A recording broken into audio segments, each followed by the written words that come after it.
weight and weight loss. And then when they see it happening, especially if they struggle with it, when they see it happening in somebody else and it's not happening for them, people have a tendency to lash out a little bit.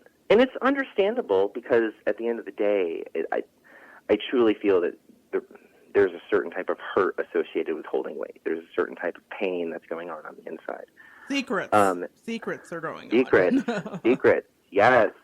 Fat holds secrets, you know, and incidentally, a lot of people have been heavy for their whole lives.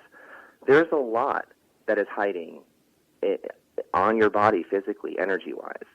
I truly believe that. And when you start to release that, the frequency, your energy completely changes, and then all of a sudden these people are not compatible with you anymore. And okay, I want to stop you there.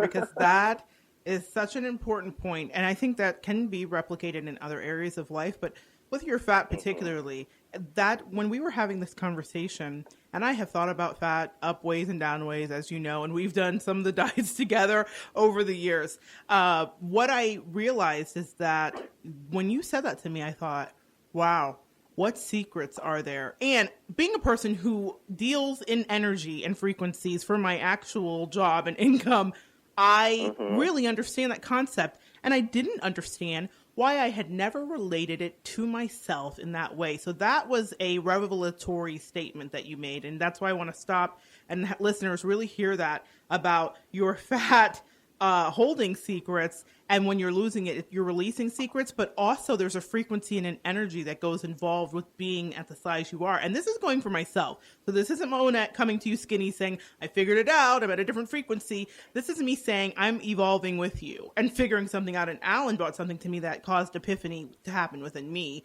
And it started me to think about my weight differently for the first time in all of my life. So thank you for that, Alan. I really appreciate that. You're very welcome. You're very welcome. Now, I noticed when I was talking to you, and this was sort of your mindset at the time, and I was having a lot of issues at the time. This is when I was in the middle of my weight loss, and I was talking on the phone with you, and your idea, because I was telling you at the time, or I was trying to relate to you, it's not losing the weight is not the work. Losing the weight is it's easy. It's the byproduct of a surgery that you had, that you let doctors cut into you. That's not the actual work. I was struggling at the time with the work because for 33 years, my crutch was food. And all of a sudden, it was no longer there. Right. All of a sudden, I was just pushed. It was life-changing for me. It shook me to my very core. And I could no longer use it as a fallback, because the second I ate a chicken nugget, I was full. I couldn't eat anymore, and it was painful to eat anymore. So I remember going through periods of time where I would want to just finish my meal and enjoy my meal. I had to learn to let go of that desire. I had to learn to let go of the grasp that food had on me, and also the comfort. Depressed me. Yeah, the comfort too, because what I'm hearing you say is that, like, you wanted to finish more than the chicken nugget, and that was a total emotional response. You were literally full. You couldn't hold another thing, but it was the comfort. And guys, pay attention to that. Listeners, there is such a comfort that is so seductive that I don't know if we all are aware of it. We might think we know, and we've heard it. We've heard Oprah talk about it and various other people as they're climbing towards their health. But there is a true comfort and emotional dependency that you can have on food. This is not just like sometimes I wanted to make this point because sometimes I've heard people just being like, fat people are lazy and they don't understand and whatever. But I look at Americans, skinny, fat, tall, skinny, everybody loves food and they love it for comfort. They don't just love it because it tastes good. So I think that's a great point too that you've made there about wanting to finish the thing only because your mind and your heart and soul wanted it, not so much because your body needed it anymore. Not at all. My body didn't need it whatsoever, but my mind was trying to overpower my body and say, this is what you're used to. It was perpetuating old patterns. And this is kind of where the rubber meets the road when it comes to my intention for wanting to discuss this with you, is that if you choose to do a surgery like this, you need to sit down beforehand and take kind of a soul inventory. Take an inventory of your life. Figure out the reasons why you're doing this in the first place. If you're doing it for vanity reasons, that's great. In the screening process, though, they will figure that out, and you could potentially harm you from getting the surgery. If the doctor thinks, because you have to see a psychiatrist, so if the doctor thinks that you're doing this for vanity reasons, you're out. Okay. You're done before you even begin. So they can sniff that out. They can sniff out, like, I want to look great and be hot. They gave me a full psychological profile. Hours I was in there taking that test, doing a psychological profile. Now, as I said, everybody's process is a little bit different. So when I initially went in, I had to go and get my lungs checked to make sure that they were okay for surgery. I had to go and get approved by my primary care physician. I had to go to get a psychological examination done, and that is the one that took a lot longer. I had to see a nutritionist multiple times. I had to see a nutritionist so that they could start to reprogram my brain to making better choices, to making healthier choices. And I think that because of that, it started kind of like a chain reaction in my mind. And that's when I started to think about this weight loss as more of an energy thing and tackling my own personal demons when it came to like the addiction itself. Because that was my next question. I'm sorry. Yeah. That was my next question was, how did you wrangle the addiction? Because, I mean, that's the thing. That's the monkey that's really on your back when you're dealing with this. How did you wrangle that? This might dishearten you a little bit, but you don't. You never get rid of it. It's always there. It's always there. Like, but you have to change the paradigm of how you think about it. You have to shift your mindset about your addiction. And it causes you to work with it rather than be burdened by it, to be honest with you. So for me, that came in the form of discovering what my food identity was and discovering I had a totally new food identity I had to come up with. So that's when I started doing the actual work. The physical work, the monetary, the money that you put into it, because it's a very expensive surgery as well. All of that stuff to me was easy. That was just something that I had to do. And to me, it was almost like a series of obstacles, like challenges, and I enjoyed the process. I remember thinking to myself as I was going through this isn't going to last for very long. You're not going to be able to eat food in the capacity that you are right now, so enjoy the space that you're in. I remember thinking that at the time because everything was going to change. So all of that stuff for me was fairly simple. The hard part was sitting down and saying, okay, I can't, because for the first month, you can't really eat anything. You're on a liquid diet for the most part, and then you slowly start to incorporate foods back into your life.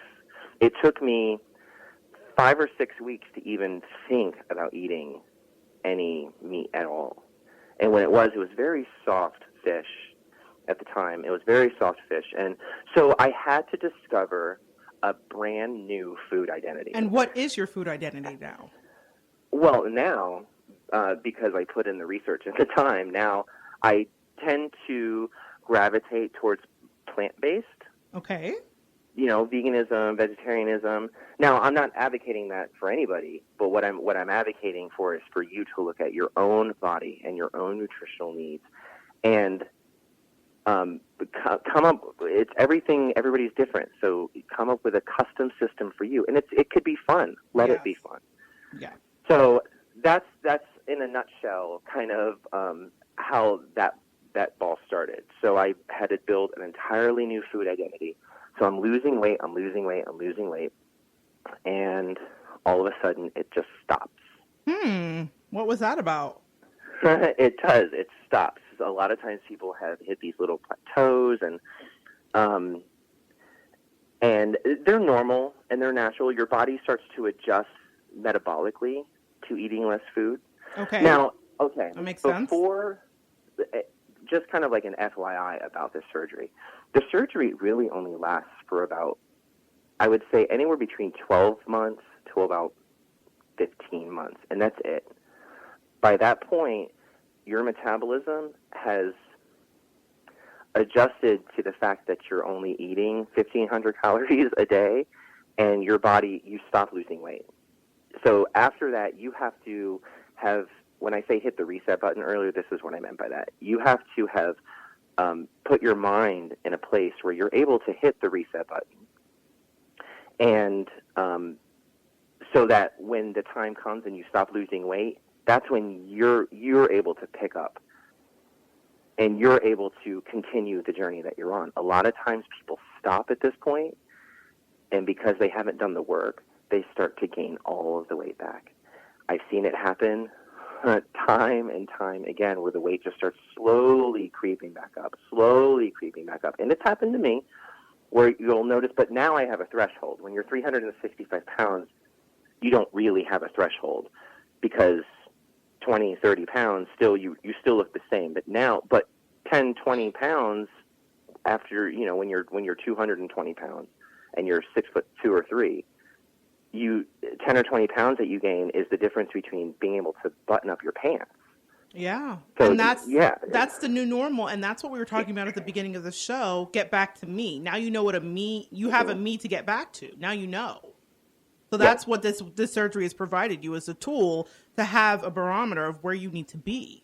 I think that's what it sounds like. Very much so. Yeah, very much so. So I credit it for that. I'm at a point now, 3 years later, where when I look back on it, I'm happy. I'm very happy that I did what I did. It was one of the best decisions I ever made in my life. Certainly one of the most healthiest decisions I ever made in my life, considering how obese I was. Because where I said earlier, I had always been very lucky when it came to health. I had never really had any major health problems my whole life. But I can't say that when I'm 40. I know I'm 36 now. I'll be 37 in April. But by the time I was 40, if I had stayed on that trajectory, I would probably have diabetes. I would probably have high blood pressure. I would be slated for a heart attack by 50, no doubt, the way I was eating, because my food addiction was insidious. That's really the only word. It was insidious. Drive-thrus they were my thing, and I needed to get out of that negative, that mindset. Now, don't get me wrong, I still love a drive-thru, but it's more balanced now. It's a little bit more balanced now.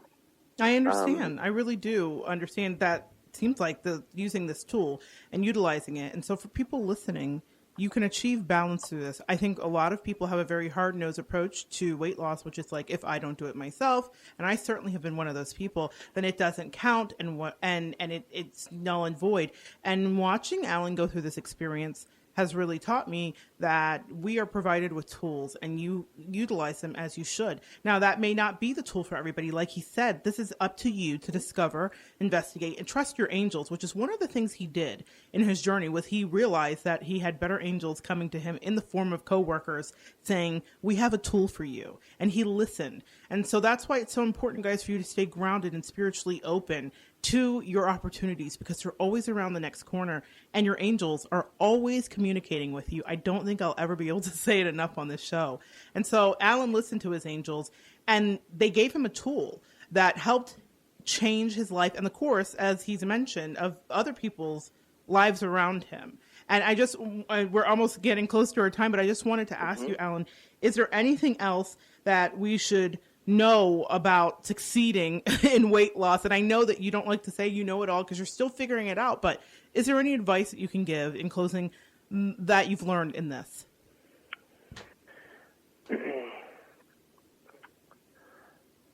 Yeah, actually. I think that when you regardless of how you choose to lose weight, it's different for everybody. If you choose the bariatric route, if you choose to lose it on your own, and even if you're not losing weight, any sort of body work whatsoever, because body work is just energy work. That's all it is. You're just manipulating the energy that goes in and out of your body. Right. I agree 100%. It requires a certain degree of self-awareness. And if you're not willing to plan for it, if you're not willing to invest in yourself, then you really just you're really planning to fail. You will fail. So